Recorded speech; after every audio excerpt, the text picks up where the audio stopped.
सज्जनों, मैं एक आदमी से ये बात नहीं कह रहा हूँ, क्योंकि अभी जो परिस्थिति है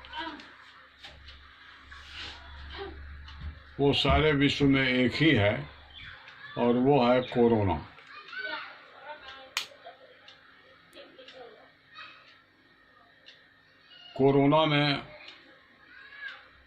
कोरोना महामारी में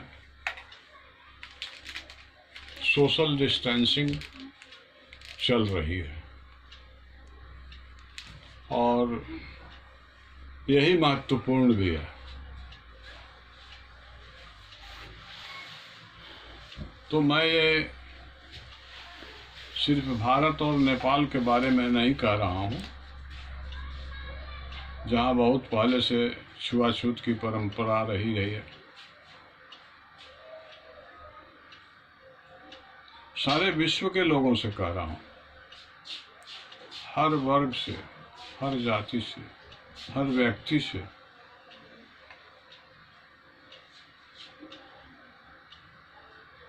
मेरे दिमाग में जिस वृक्ष के नीचे मैं रहता हूँ, मेरे दरवाजे पर है, अभी तो मैं रूम में हूँ, उसकी जड़ें ऊपर हैं और यही वो वट वृक्ष है, अक्षय वट, जिसके नीचे बैठकर नचिकेता ने ध्यान लगाया था और यमराज से मुलाकात की थी और उन्होंने उसको ज्ञान दिया था मृत्यु का और जीवन का भेद। तो जिस वट वृक्ष के नीचे मैं बैठता हूँ, रहता हूँ, वहाँ पर बुद्धि कुछ अव्यवहारिक हो जाती है। अब वह अव्यवहारिक होना अच्छा है कि नहीं, यह तो समय बताएगा, लेकिन अव्यवहारिक होते हैं। मृत्यु और जीवन का भेद भी अव्यवहारिक ही है, लेकिन ज़रूरी है। खैर, उस विषय पर मैं नहीं जाऊँगा। अभी तत्काल ज़रूरी बातें मैं आप लोगों से करूँगा, जो मेरे मन में आया है और जिसको मैंने नोट डाउन कर लिया है, और मैं आप लोगों से उसी को कहूँगा। सामाजिक दूरी और छुआछूत आज का विषय है। छुआछूत का आदर्श रूप अंग्रेजी में सोशल डिस्टेंसिंग और भी वजनदार है। गैर अंग्रेजी देशों में संक्रामक रोग हमेशा से आते रहे हैं और आते रहेंगे, इसलिए इस सामाजिक दूरी का हमेशा ही पालन करते रहना आवश्यक है। साथ ही हमें अपने भीतर रोग प्रतिरोधक क्षमता भी बनाए रखनी पड़ेगी, जिसके लिए हमें पोषक तत्वों के साथ संतुलित आहार की आवश्यकता होगी, और तब सारी दुनिया के लोग स्वस्थ रहते हुए संसार को चलायमान रख सकेंगे। कल्प के प्रारंभ में एक नारी एक पुरुष मात्र का उद्भव हुआ था, और उस नारी ने पुरुष के संयोग से 4 और नारी और 4 पुरुषों को जन्म दिया, और इसी प्रकार यह बृहत होता गया, और तब सभ्यता का विकास शुरू हो गया, और तब वर्ण व्यवस्था और सामाजिक नियम कानूनों की जरूरत पड़ी, जो धर्म कहलाया, जिसका अर्थ है धारण किए रहना। बुद्धिमान पुरुषों को भाई का नाम दिया गया और सबको काम बांट दिए गए योग्यता के अनुसार, और सबसे कम बुद्धिमान को वैसे काम दिए गए जो वह कर सके, और आपस में एक दूसरे से सभी प्रेम करते थे। सब अपने परिवार में एक ही प्रकार का भोजन या रुचि के अनुसार भोजन करते थे।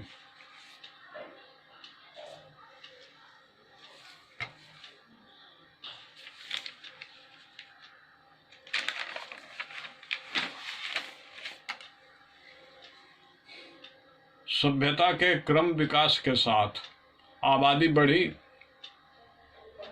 और वर्णाश्रम धर्म का पालन कठोरता से होने लगा, ताकि सामाजिक नैतिकता भी स्वस्थ रहे और शारीरिक सुरक्षा भी बनी रहे और मनुष्य समाज में आनंद बना रहे। आबादी और सभ्यता के विकास के बाद आर्थिक प्रबंधन की और उपभोग वस्तुओं के समुचित पुनर्वितरण की जरूरत पड़ी।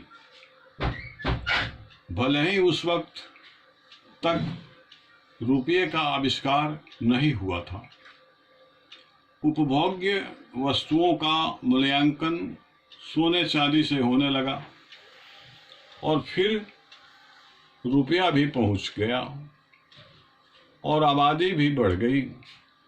भाईचारा संकुचित होने लगा और वह परिवार तक आकर सिमट गया, और यह आज तक बना हुआ है। अगर आप किसी के मूर्ख भाई को पीट दें तो झगड़ा से लेकर दंगा तक हो जाएगा। अर्थ में जब सब कुछ केंद्रित होता चला गया तो संचय की प्रवृत्ति बढ़ गई और अपने दूर के भाइयों से मनुष्य बेरहमी करने लगे, और जो भोले और सीधे लोग थे उनका शोषण होने लगा, और ऐसे लोग तुच्छ प्राणी समझे जाने लगे और उनसे धनवान लोग घृणा करने लगे। वर्ण व्यवस्था ऐसे लोगों के लिए अभिशाप बन गया। और आज हालत यह है कि इस वर्णाश्रम धर्म व्यवस्था से संबंधित ग्रंथों की प्रतियां जलाई जा रही हैं। वर्णाश्रम धर्म व्यवस्था में ही छुआछूत भी शामिल है, जिसे हम आज सामाजिक दूरी के नाम पर स्वीकार करने को बाध्य हैं। और सारी दुनिया में लॉकडाउन चल रहा है, इसमें गरीब मर रहे हैं और धनिक मौज और आराम फरमा रहे हैं। यह हमारी अर्थव्यवस्था के कारण है। आज सारी दुनिया में गरीब लोग लॉकडाउन से उत्पन्न तबाही के विरुद्ध दंगे फसाद पर उतारू हैं। सामाजिक दूरी से किसी को कोई परहेज नहीं, किंतु आर्थिक असमानता से उत्पन्न दुखों से तो उनका गुस्सा भड़कना स्वाभाविक है। हमारा अर्थतंत्र यदि ठीक हो जाए और किसी वर्ग को कोई पीड़ा न हो तो सामाजिक दूरी से क्या घृणा है। सामाजिक दूरी एक तरफा तो है नहीं। जब हम आपसे 2 गज दूर रहेंगे तो आप भी हमसे 2 गज दूर रहेंगे। मान अपमान क्या है इसमें। जिन देशों में ऐसे संविधान हैं जिससे आर्थिक विषमता पैदा होती है, उन देशों के लोग अब संविधानों की प्रतियां भी जला सकते हैं। सामाजिक दूरी के नाम पर सारी दुनिया ने आज वर्णाश्रम धर्म और छुआछूत को स्वीकार कर लिया है। हम यदि रुपये का उन्मूलन कर देते हैं और व्यक्तिगत संपत्ति के अधिकार का, तो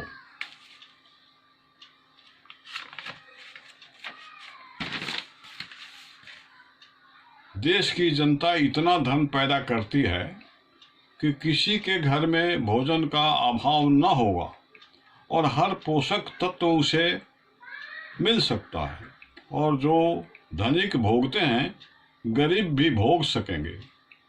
वर्ण व्यवस्था समाज में भाईचारे की शिक्षा देती है और एक अच्छे समाज की, एक स्वस्थ समाज की कल्पना करती है।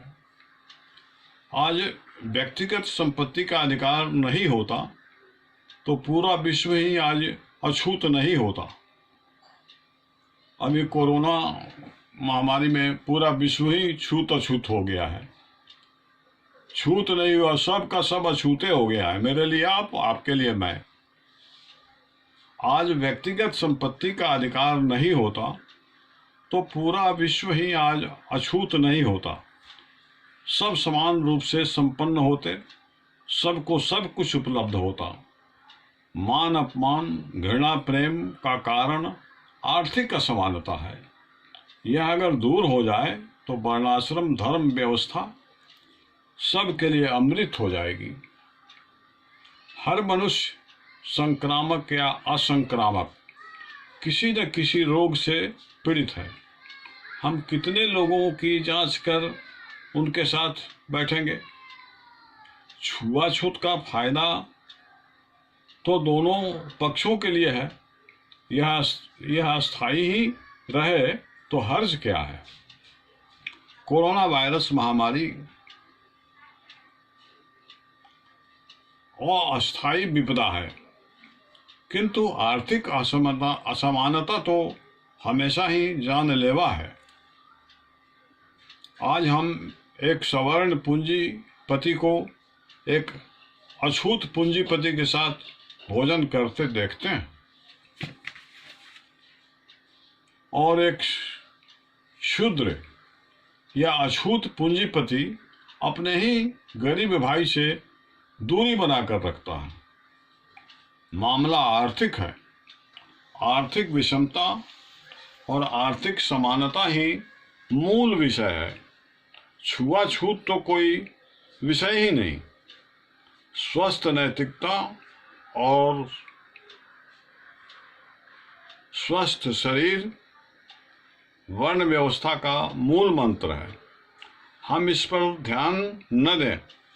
दुनिया के सारे गरीब मजदूर, चाहे वे अछूत हों या सवर्ण, पूंजीवाद और व्यक्तिगत संपत्ति के उन्मूलन के लिए और रुपये नाम के इस राक्षस का नाश करने के लिए इस पर ध्यान केंद्रित करें, ताकि सबको सम्यक आहार और सम्यक विहार का मौका मिले और अपने इन बेटों सैनिकों को पूंजीवादी व्यवस्था के लिए अपना बलिदान देने से रोकें। जहाँ तक मेरा सवाल है, यह विदित हो कि मैं भी कोई बहुत बड़ा सवर्ण नहीं,